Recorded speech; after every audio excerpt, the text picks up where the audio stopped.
So, you see, when we began to find out that the Ptolemaic theory of the globe as the center of the universe wouldn't hold water, we all began to feel, well, we've been put down.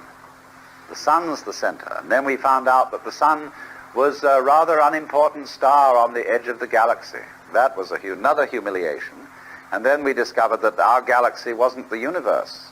It was only just one galaxy in millions of them. And so that began to make us feel rather small. But there was no reason why it should do so, because what we didn't notice while we were noticing all that was the other side of the picture. What a remarkable being man is to be aware of that at all. That this fragmentary, tiny little germ on this allegedly unimportant planet in this insignificant solar system, inside that tiny little germ was a reflecting mirror which could conceive the whole thing and become aware of it. What a fantastic thing. And what does that reflecting mirror remind you of? Why, it reminds me of the wonderful Buddhist image of Indra's net, a spider web, multidimensioned, in the morning dew. And every dewdrop contains the reflection of all the other dewdrops, because all things are mutually interpenetrating and interdependent. And so then this tiny little organism, who is in this allegedly unimportant position, is, by reason of his marvelous nervous system and brain, evoking the whole cosmos. Because you see, it is simply by reason of the fact that you have your organism in your eyes, you make the sun light. It is by virtue of the fact that you have skin, which is soft with certain kind of nerve ends, you make the rocks hard. Rocks aren't hard except in relation to fingers. Where there are no fingers, rocks aren't hard. Where there are no eyes, the sun isn't light. Where there is no sensitivity to temperature, fire isn't hot.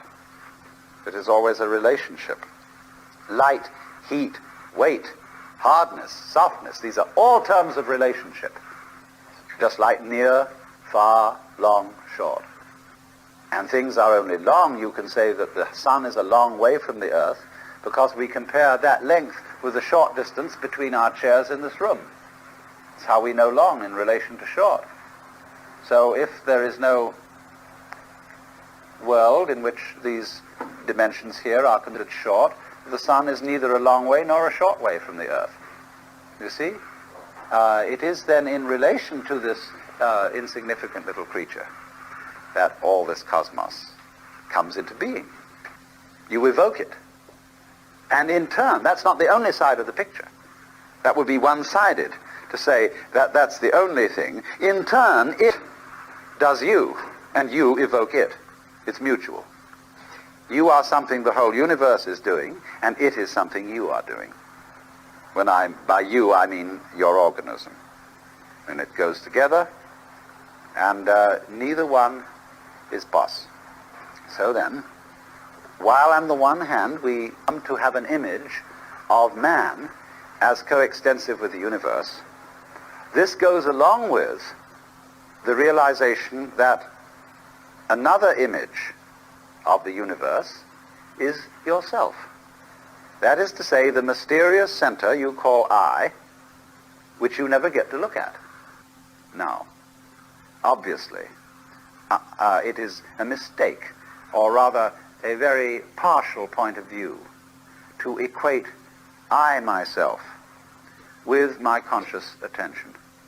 Because conscious attention is a function of the brain and of a whole amazing set of relationships and processes of which we are not normally aware.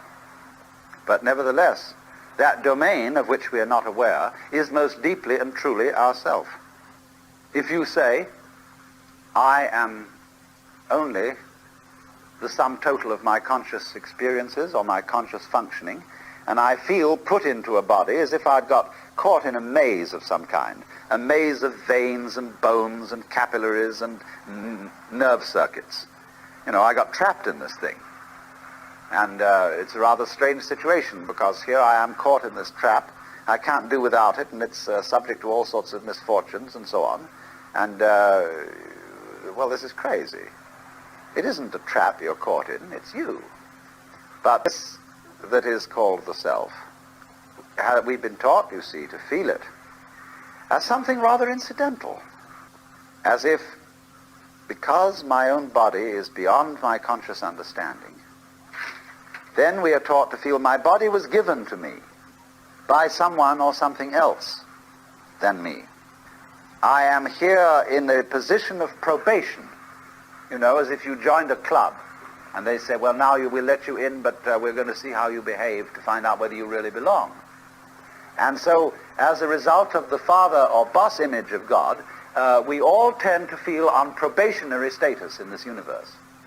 And so our whole speech, all our attitudes reflect this, that I came into this world, that I confront this world as something alien. All this reflects probationary status and obscures from us the fact that what you feel as yourself, as deeply as you can possibly feel it, is your particular way of experiencing how this universe feels on the inside. That, in other words, the essential you is what there is. It is the eternal foundation reality which exists at every point of time and space, and which is, you can call, to use Tillich's phrase, the ground of being. You know, I find myself a little speechless about this occasionally, because that's so obvious. I mean, who the hell do you think you are, and where did you come from otherwise? Don't you see that your most intense sensation or intuition of reality, of your own reality, is the reality that there is? It isn't something that just came from somewhere else altogether, which is somehow totally disconnected from the eternal cycling of the galaxies and everything else. It's all there. Now, of course, like every other form of reality, the self pulsates. And it pulsates between now you see it and now you don't. Now you feel it, now you don't. As I tried to explain yesterday in showing you the pattern of the helix, the yang-yin pattern, and in discussing the nature of pulses. So then, you find that the self manifests its existence in a dual way. First of all, self-other. Secondly, as life-death. Here it is in the form of I experiencing the world, and then that comes to an end. And there's an apparent blank called death, which is similar to the blank that your head seems to be. But just as the blank behind your eyes is precisely what enables you to see, so in the same way, the blank called death enables you to be alive. Do you remember when you were dead before you were born? There was just nothing around, was there? It wasn't even dark. And now here you are. Now, so when you die, you are back where you were before you were born. And what happened once happens again. But you see, if you don't see that that's the trick, then you develop anxiety and you say, oh dear, the dark side of things might win. Nothing might swallow up something. All being, all life, all energy might be engulfed in non-energy. But that's because you don't understand that energy and non-energy are partners, inseparable partners. Because we don't, you see, we only are, the world only manifests motion in relation to stillness. And things can only be said to be still or inert in relation to motion. The system is marvelously self-contained. If only you can wake up and see that it is so. That it is so. That it is so. That it is so. That it is so.